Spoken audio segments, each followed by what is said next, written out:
کیاتنا و زندگی بی من غریبه راد پشت ای تلفن خوشگم کرد صداد خوارك يعني دايدنا بين بغزك يعني وانا وغاني مدرات واتي قسمتني ابو ما قالوا سرات اي دات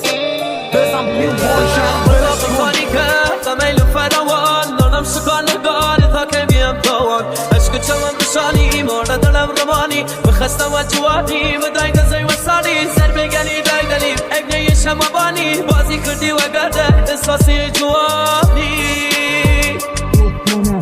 برسی میشه جاستیتون پر ببین من هنوزی فیتیله رو نزدم زیرش وای به اون روزی که در و سرم اپیله و نخوا گوش زد کنی طرفم کی حالا حرفی دی جی حمید خارجی درد تو بیشتر از دردهای مادرم مثل همه مسافر پرگاه آهنم سال باز که رو دریا شناورم با کشتی دور رفتم و تو دریا انداختنم همیشه خود نمای من خراب بود نقاشی های زندگیم پشت هم سراب توش همیشه تو گوشه اونا سیلی زدم که فکر کردن یه دلیل رشد من مباد بود فهمیدم مشت محکم زندگی میزنه اینو بدونی